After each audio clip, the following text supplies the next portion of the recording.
Hey Rebel Rouser, I'm Alan Boyvett, and this is Star Wars 7 by 7, your daily dose of Star Wars joy, and thank you so much for joining me for it. So, it is weird with Entertainment Weekly, which I guess they, have branded themselves as EW maybe they're just saying that and nothing else. I'm not paying close enough attention, I guess, but to refer to their Ahsoka coverage as a cover story when they are no longer in print is also just one of those unusual things, especially, when that comes on the heels of them at one point becoming a monthly publication, but still keeping the EW situation. So yeah, weird stuff for sure. But they had a lot of coverage around the Ahsoka series, in addition to what they've been doing with their Dagobah Dispatch podcast.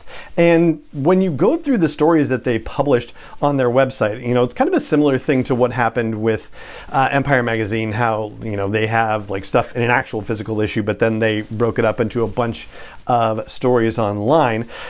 A lot of what Entertainment Weekly is publishing is quotes that come from the podcast interviews. And they're also repurposing stuff from previous interviews around Star Wars Celebration and stuff that came out, about a month or so later in late May of 2023. And then the current interviews that they share in that cover story situation are coming from June of 2023. So that's another situation where they make pains to say that they were recorded prior to the SAG-AFTRA strike. And it is really kind of interesting, as a side note, as an insight for how these things happen. The fact that they were recorded in June, but they're not released until August. So just when they're doing all of this promotional work in the background, what they're actually working on prior to when they release it, how long it takes to get this stuff done and go through the approval process and so forth. And now there's a little bit more transparency about that because the strike has required that. As far as the new news articles that were released around the Ahsoka cover story and stuff that wasn't necessarily covered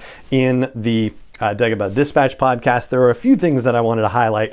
One of them being an interview with Carrie Beck, who is the executive producer of the series and also head of development for Lucasfilm. And she talked about how, they're talking about the story of Anakin's student and that it mirrors the journey of Dave Filoni in a way, because of course Dave Filoni was George Lucas's student. And so, yeah, this, fascination between, that parallel and also the just then the connection between Dave Filoni and Ahsoka as, character and creator and their own journeys together. And as for the character of Ahsoka herself, what we hear in this cover story is that she is hunting Thrawn for clues to find Ezra. And I found that to be particularly fascinating because it's not that she's looking for Ezra, just that idea of it being time to go find Ezra that we have from the season finale, the series finale of Star Wars Rebels,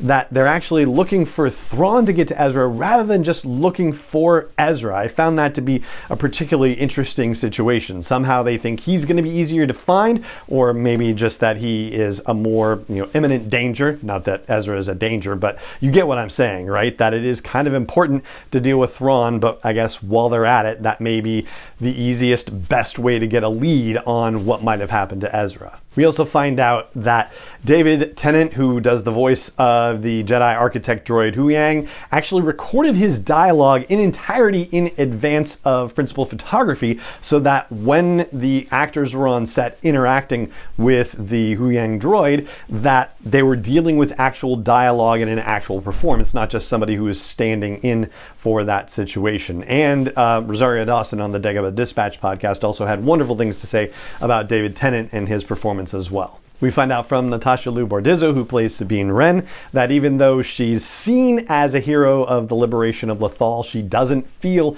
like that at all, and she's really just kind of driven by the obligation and the promise that she has yet to keep in terms of finding Ezra again, and she's about to go on a huge journey to potentially solve that situation and resolve that. From Mary Elizabeth Winstead, who plays Hera Syndulla, we hear about how she's an unusual general compared to the types of generals that we've seen in TV, where yes, she has the hard edge, she wants people to do better, but she also has the soft edge of wanting to see her people loved and looked after as well. We hear from Ray Stevenson, who plays Baylan Skoll, that he hopes that there's something there's something going to be revealed about him in the storytelling, what's driving this character as we see him. And also there's a thing about him that I had forgotten, that he was the voice of Gar Saxon in the Clone Wars and Rebels. So yeah, just another reason to like Ray Stevenson and to regret that he has since passed on. From Marina Sakno, who plays Shin Hati, the apprentice villain, she says that the set was hopeful and that the show is hopeful as well, which is a lovely thing to hear, and that she also hopes that we will get to understand the darkness within and inside her character and the reasoning behind how she became the way she became. And I think we've seen this somewhere else, but there's a guy named Wes Chatham who is showing up in the show. His character's name is Captain Enoch, as we're told, and he's described as being Thrawn's right-hand man, which does make one kind of wish quietly for Eli Vanto to show up in this whole thing. And it doesn't necessarily mean that he won't, but yeah, putting that out there. There's another thing about Iman Esfandi, who's playing Ezra Bridger, and I just want to flag the fact that there have been no interviews with him so far. Like, he's not a part of whatever junket that they were organizing prior to the SAG-AFTRA strike, and I do think that's kind of fascinating, and it does make me wonder how much of a role he is actually playing in this whole situation, or if they're just kind of keeping him secret and holding him back somehow. As in, is there going to be any really crazy reveal about him that he's going to then be turned loose on the interviewing situation after the fact? And maybe they've already recorded stuff for it, again, strike related stuff, and they're just not ready to release that stuff because they know that something's going to go nuts over it. And that's pretty much all the big highlights from the new Entertainment Weekly stuff that I wanted to make sure had caught your attention. And there is one last thing to flag for your attention as well. So they just announced this yesterday, Friday, that the Ahsoka series is not actually going to debut on Wednesday the 23rd at 12 p.m. Or 12 a.m. Pacific / 3 a.m. Eastern. They're moving it up. So it's actually going to have its 2-episode premiere on Tuesday the 22nd at 6 p.m. Pacific and 9 p.m. Eastern, and future episodes are going to come out on that same time frame. So 6 p.m. Pacific on Tuesday, 9 p.m. Eastern on Tuesdays. And that is what I've got for you for this episode of the podcast. It just remains for me to say thank you so much for joining me for it, as always, and may the Force be with you, wherever in the world you may be. 7x7 is not endorsed or sponsored yet by Lucasfilm Limited, Disney, or 20th Century Fox, and is intended for entertainment and information purposes only. Star Wars, the Star Wars logo, all names and pictures of Star Wars characters, vehicles, and any other Star Wars related items are registered trademarks and/or copyrights of Lucasfilm Limited, or their respective trademark and copyright holders. May the Force be with them. All original content is copyrighted by Star Wars 7x7. We hope you love it.